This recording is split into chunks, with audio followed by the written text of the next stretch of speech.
Previously. 300. You right? Big rock. 100. The double DNF in Oregon this year was a major low point for the team. Yeah, not good. Took out both our cars. They're going to keep me home next week, I think. But still, with the clock off. Here we go, take two. That was a good chance for Travis to sort of build his speed because there's no expectation. Yeah, it's a bit of a turning point. At the end of the day, I love rally, and it's good to be here. After OTR, he might be a serious competitor. Everything about it was like old Travis back. And now. Welcome to Goodwood. To see the enthusiasts come up and how excited they are about the car and the release, it's super special. Two completely different styles of driving. I got to pretend I'm out of control in the right places without getting penalized. God damn it. I know the car was faster than what we've done before. I knew my job going into Goodwood was to put on a good show, but That's all you got. what if I can beat Scott? This is Launch Control. To be able to go compete elsewhere in the world makes you aware of where you're at level-wise. You know, for us to go to Goodwood and be up against, world-level programs, we learn a lot from it, and I also think it's a great story to tell.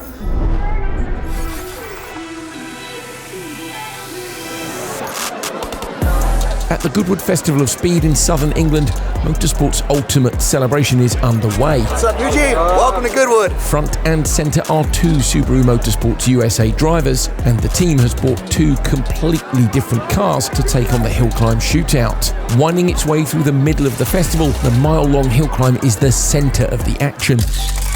A who's who of manufacturers and drivers show up to put it all on the line for Goodwood glory. This event is sold out a year, sometimes 2 years in advance. They can't fit anyone else on the property. It really feels special to come to a place that has such a diversity of fans and support from the different enthusiasts. This is a place that really unites motor racing with dukes and duchesses, and it's pretty well. Goodwood? I don't belong at Goodwood. We work on cars that go through the woods at night. There's guys in suits. I got to go to a ball and wear a tux? That's not how this works. Bring it on, come on. I'd like to make you uncomfortable. That's all. I don't really enjoy driving downforce cars, so I appreciate that I get to slide this one around. Goodwood 2024, returning with the Family Huckster, most fun vehicle ever. I was like, guys, if we want to go for the win, though, we've been second twice. We need more rubber. And they went and they did that. And then they upgraded the driver as well. So Scott Speed is driving a car because I can't drive downforce. This year for Goodwood bringing Project Midnight, it was like, all right, these guys aren't messing around, because not only did they bring Midnight, they brought Scott. The anticipation level was off the charts. Travis always jokes that he's terrible on tarmac. Scott kind of is the opposite, right? He is a tarmac specialist. He's a circuit driver, F1 driver. I mean, it was exciting to know that we could give Scott something to go have fun with. Really excited to get a look at this place. I've just seen the video, so super excited to get out there and feel it. For Scott, the learning curve is steep. The track conditions and weather evolve rapidly here, and he's seeing it all for the first time. Pastrana, on the other hand, has a few previous appearances under his belt. I know it's 4620 with the Air Slayer in this one, but what was I the other year with this? That's all you got. You were slower one year. 4620 is the fastest you've gone in that and the Air Slayer. Right. The other year was like a 4680 or something. Is that slow? That's just useless. Never mind, that ruined my whole story. No 45s there. That's like a hard barrier to get into. Yeah.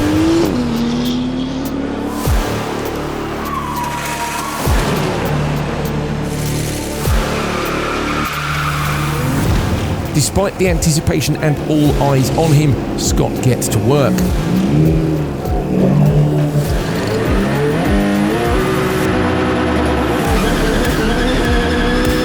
I know the car was faster than what we've done before. I know that Scott's got the ability to put a time together when he wants. The first time going up the hill, he was already building the time he could do in his head.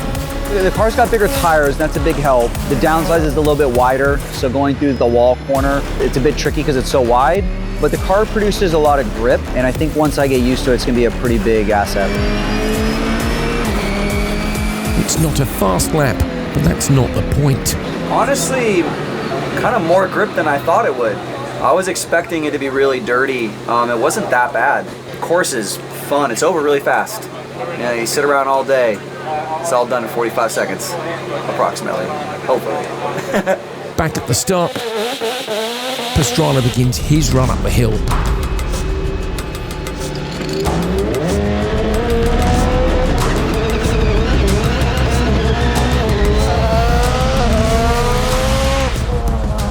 Forgot to turn the anti-lag on, bogged in the first turn, turned the anti-lag on. I think I jumped this car too far too many times because it's like, it feels like my dad's truck that's like, there was a workhorse. It's been through the paces. Everything that I'd asked for a good run up Goodwood was put onto Project Midnight. I was like, dang it, I know that I'm not the one. Like the upgrade of the car and the driver. Travis has been one of the stars of the shootout over the last handful of years. Hasn't won it yet, but he's been oh so close. Despite the sloppy start, he clocks the fastest time of everyone in the first practice session. The teammate battle sparks a familiar storyline. 3 years ago, the Rallycross Championship battle went down to the wire between Pastrana and Speed. Kind of just wanted to kind of see what happened after the cameras turned off the last time we spoke with you. Man, I feel like that was so long ago. I don't think anything happened, you know? By turn one, the championship outcome had been altered. Travis Pastrana gets a huge whoa! It was a tough deal. I mean, Travis just, made a big mistake. One lap down, can Scott Speed get on the podium? So Travis Pastrana now can follow Scott Speed to the line. And if he's right behind him, they'll finish equal on points, but Travis will win on countback for number of wins. That's right. Confirm once again. Travis is the champion based off of a tie break. He had 2 wins, Scott Speed had 1 win. Both drivers questioned the result. I don't think, looking back on it, I would have done anything different. It's a shame. Honestly, we're lucky the car is finished because it's a super big impact. The night concluded and the cameras stopped rolling. Whatever happened after that was between them. Then he probably wrote a really long apology email that I probably read like a little bit of, but I mean, we've not talked about it. I have no ill will towards anybody over it. It's just, that's Rallycross. I actually hired Scott halfway through the season last year to just help me with how I could go faster.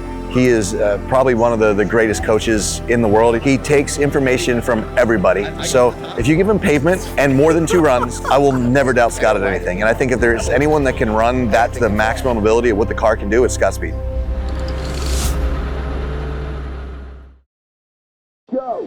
Subaru Motorsports USA's Goodwood story started in 2019. Oliver and Petter Solberg stole the show. No motorsports fan forgets about the Solberg days, McRae days, the WRC effort. So I think there's value in keeping those coals hot.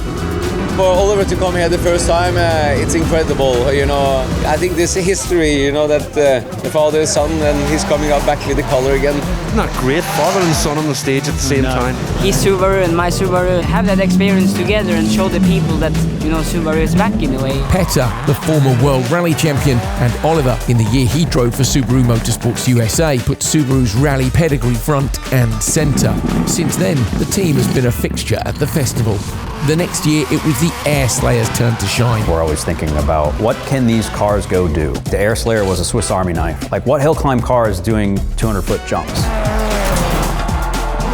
Welcome Travis Pastrana with his Subaru Impreza WRX, treating this like a rally stage straight away. After completing that and getting the results that we did at Goodwood with that car, we got some additional budget and we got even more freedom. Now here's a really strange machine.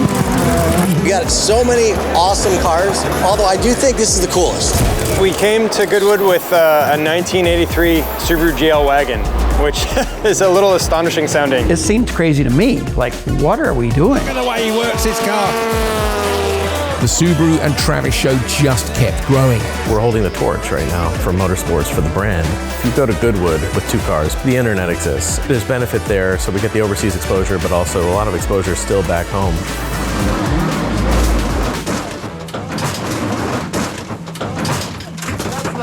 Never a dull moment. Oh, they're going to be really pissed off. Hey, welcome to Goodwood. Did you have a good ride? Yeah, I'm never going to have an experience like that again. It's now expected that Subaru will continue to push the limits, and they have. Wind the clock back a few months, the team was here. Canaan, a regular testing facility for the team. They had just one day to test their newest creation. Look at this dude. Project Midnight, before it needed to be shipped overseas. What again? This would be the first and only chance for Scott to drive the car before crossing the Atlantic. I wouldn't say that Project Midnight is zero rule book. I mean, a lot of it was born out of stuff we had from an FIA rallycross rule book, but then just, you know, spiced up. His first impression was notable. Like the actual tire is wider? Huge, like 285 to a 245, so you're probably 30% more tire. Wow. First impressions, it's incredible what they've built. Huge, huge. The big tires are quite a big difference. The guys have taken 500 pounds out of the car somehow. There's always ideas we wish we could do, things we'd like to try, and we could be restricted either by time or by regulation. So then to have a project where we can kind of explore these ideas that we wanted to do before, it is a great way to just try these new ideas and see how they work. We want the car to look like something different that we've never done, and for the car to perform in a better way than what we've done before in Goodwood.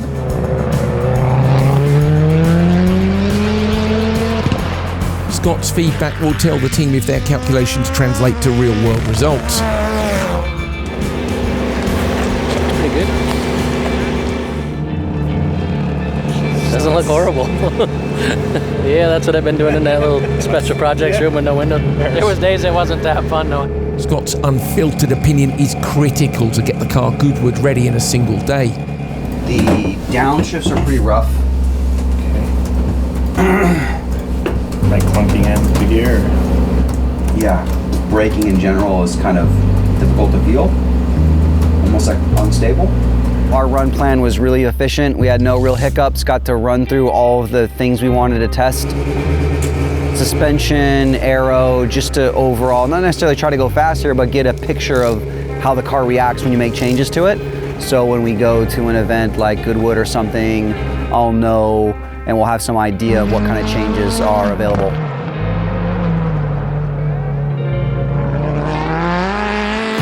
The grip, you know, it's always been a little bit of an issue. Holy crap, this thing's got a lot of grip. To run 11.5 inch wide slicks, that definitely helped. I mean, the car's got all kinds of steering angle. And no response? Good response? No push? No. For how much grip it has, it just doesn't stop very good. I grabbed some snacks. Oh, yes. You want something healthy instead of donuts. Yes. Is that all right?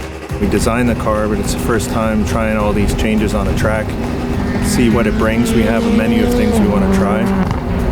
But then as we start to get feedback from Scott and see the data, then we tend to go different directions. So now what remains, the big thing for us really is the comparison of the tires and the launch starts. I think we can, just for workflow, just keep what's on there. Okay. Keep what's on there and start continuing on with the test, the launches and the tires and the wing. Okay.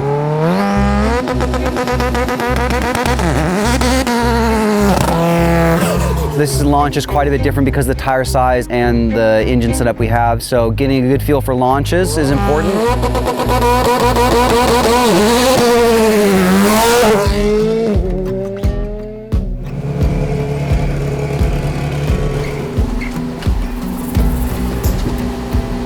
Drive fork. From James and Matt on the car to Dan and Michael on the engineering side, a lot of the core people have always been the same. We've had a chemistry going for quite a while now, which allows us to come to a test like this and be really efficient and productive. Right. And brake. And then clutch. Yeah. Okay. Okay. Try again.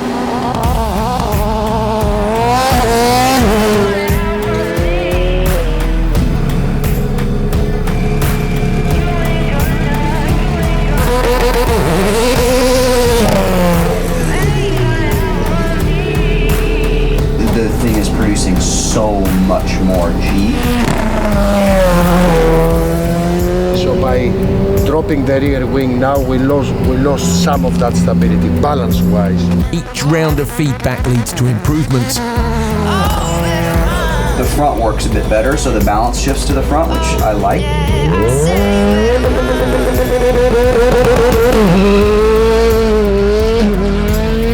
Oh yeah, that's the way to launch. Is it? Is that 1,000,000% like that. too excessive? No. Just get off the line. Just get off the line. Okay. The methodical step-by-step approach unlocks the immense potential within the car. The day ticks away. Critical data points are collected and confidence grows.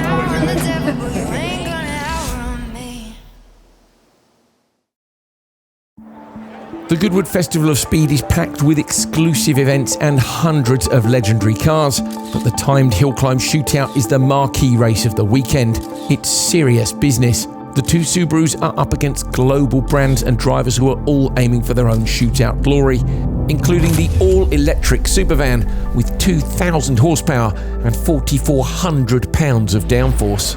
It's an opportunity to get up close and personal with the drivers. You know, back in the 555 Colin McRae days, like Subaru was huge over there, and then, you know, now coming back over to Europe and seeing this. I know we don't have the blue this time, but Project Midnight's pretty cool. So. Let's listen in here to Michael. Here, let me see that thing. What are the 6 P's?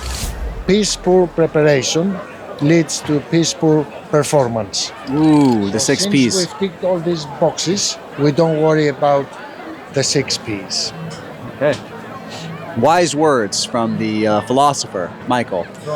From Greece. The quiet competitiveness hides beneath the humour, ready to switch on when it's needed most. I'm a heavy right foot down, send it in, see what happens kind of guy, and Scott's he's a computer-generated robot sent to do massively great times. So we're very different in how we operate. Two completely different styles of driving. And to be honest, they were both meant to be in the car that they were in. Scott, no homework.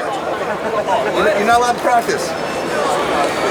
See, look, he's watching my video, so I know we got the upper hand here. Oh, hey, I'm watching everything I can.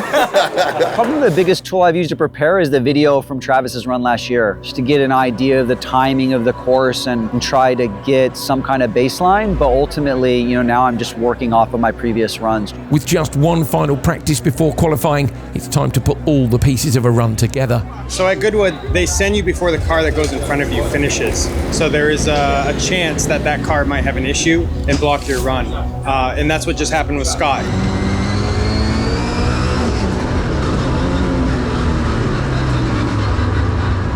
He was in his run and a Porsche in front of him spun, blocked the course, so Scott lost his run. We went to the scrutineers. They okayed Scott going back out to have another run, which is really important because this afternoon is qualifying. So we'd like to get Scott a run in before the one that counts this afternoon. So it's kind of a rush. They just came and said, let's do it right now. So, you know, Scott's over there doing a photo shoot right now. We got a little photo shoot before we go out for qualifying. Yeah, we're gonna lose our window here. Better start snapping away. I would just start taking what you got. He's got to get back in, get in the mindset for putting in a good run. So here we go. Chop, chop, run, rush. Am I super early or super late? I don't know. I'm not sure. You don't get very many trips up the mountain, so you got to try to make the most of every opportunity.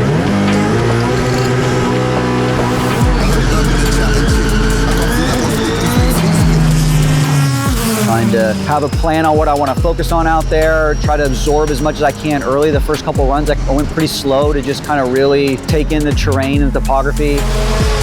The request for a rerun pays off. And this last run we just did was kind of the first time of driving the car in anger, so to speak, at speed, and it's intense. Scott puts everyone on notice.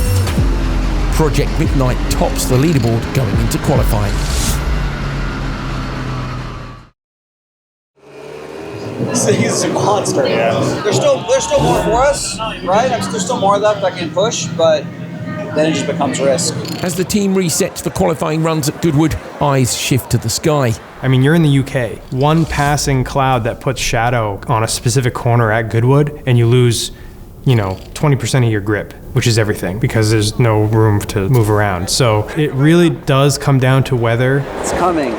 Will we have enough time, is the question, to get this in. Right now it's beautifully sunny. It's soon to be pouring rain. The pressure's on. The event pushes forward. It's key that all shootout competitors get a fair chance. Pastrana launches first of the two Subarus. My job here is to have fun, put on a show, smile the whole time, heavy foot to the floor. Like, honestly, I got the good end of the gig. Tail out because can't help being a showman. And if by some miracle I pull something out of the hat and I'm able to turn the fastest time, it's like a triple win for me. Where Scott has all the pressure, like, okay, this car, it's his first time here. You get almost no time up the mountain. He's Scott Speed. He's expected to perform. 47.53 for Travis, so he is 1, 2, 3, 4.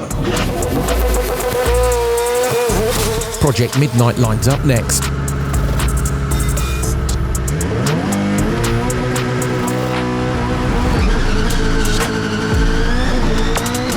You know, not being unfair to Travis, but we knew the potential of Project Midnight. We knew the car was going to be different than the Huckster. You need a precision, calculated approach to the weekend, and that's what Scott can deliver.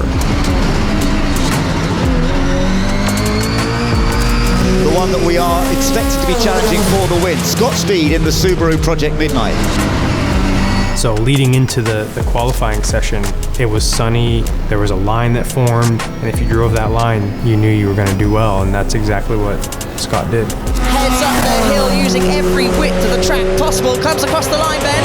Scott's way across the line. It's a masterful run, the fastest time this team has ever recorded. The team is lined up to fight for the win tomorrow. Scott is second by a 10. Next time. All we've got left is the final. So the boys are going to push super hard. Went everywhere. That guy crashed on the bottom. The hard part about Goodwood is that the course is always changing. Your fourth run up the mountain has to be as fast as you're ever going to go. Travis was going well in there. He beat us on the first 2 stages. He's obviously making a little bit of a push. That's going to suck. They saw my enthusiasm, they saw my passion, and they're like, let's party again.